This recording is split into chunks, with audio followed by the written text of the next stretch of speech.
Well, hi everyone, it's Alex here from The Next Tee, the good, bad, and ugly of golf. Boy, it's been a long time since I've been out here, especially to do a equipment review.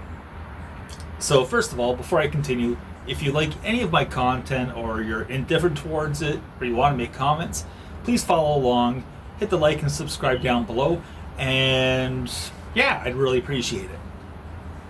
So today's review product is something that I got going back to prior to the 2023 golf season. Unfortunately, I hit a lot of health issues. Everything from amputations, multiple amputations in 2023, to just recently, I had my second stroke since 2018. So it's been a pretty tough bit of sledding here, but better late than never.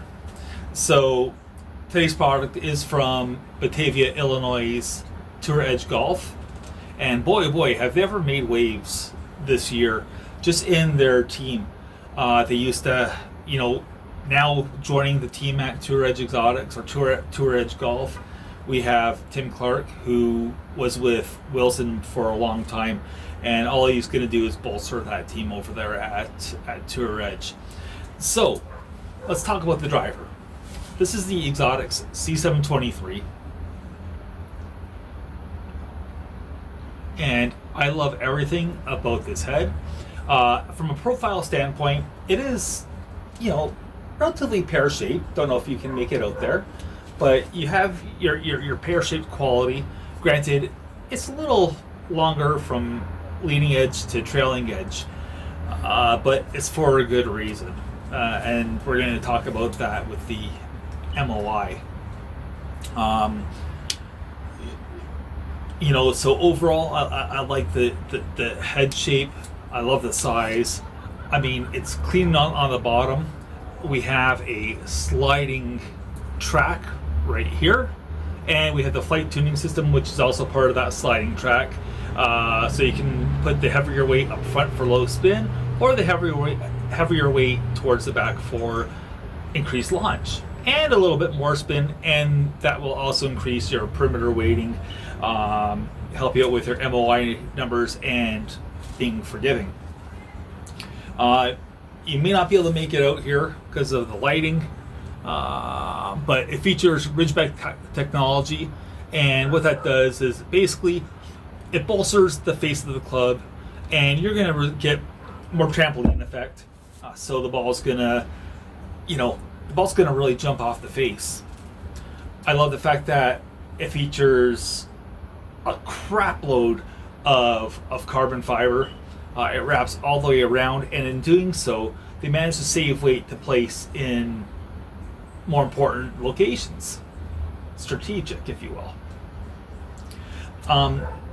As far as the sound of this golf club goes, I think it's perfect.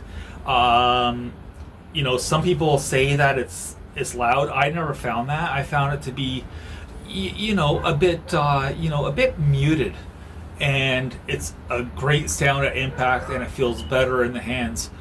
Between the two that they offered last year, between the E723 and the C723, I definitely prefer the sound and feel and aesthetics of this guy right here. There is a lot of forgiveness in this club. You wouldn't think so for a player's club, but there is forgiveness.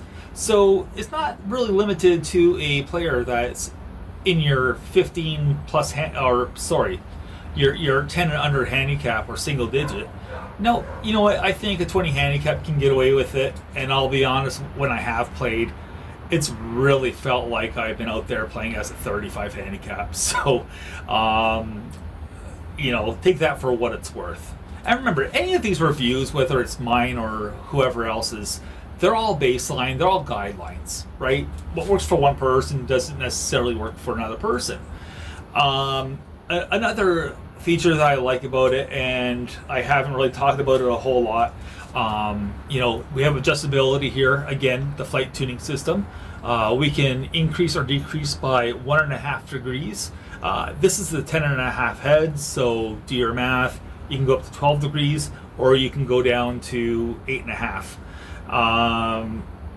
I went all over the gamut because it was like two different. It was 2 seasons, and I really had to find the right settings going from 2023 to 2024 when I was healthy enough to strike golf balls.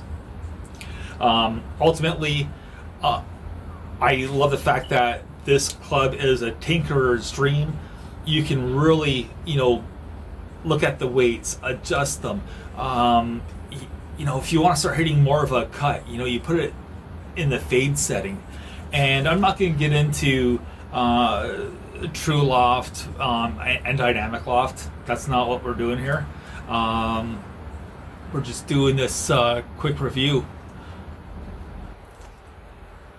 When I did have it on the course, I found it to be a pretty accurate golf club, actually.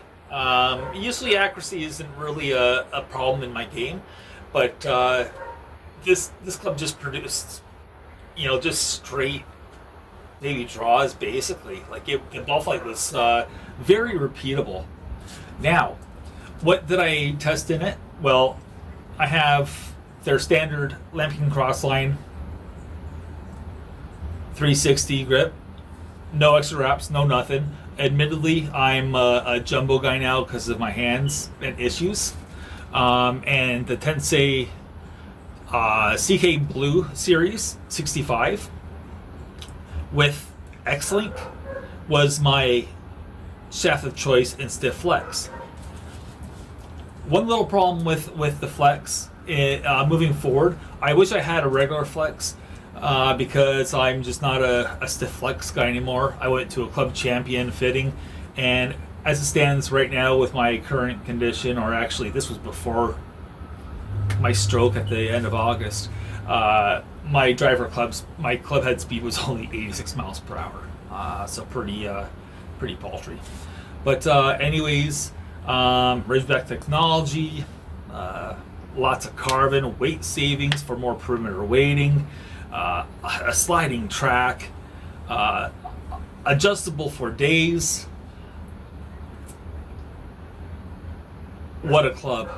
I just wish I could have had it on the golf course a little bit more over the last 2 summers. My apologies to John Claffey and the whole team at Tour Edge Golf for taking so long to get this out. Anyways, take care, stay safe, and we'll see you on the next tee.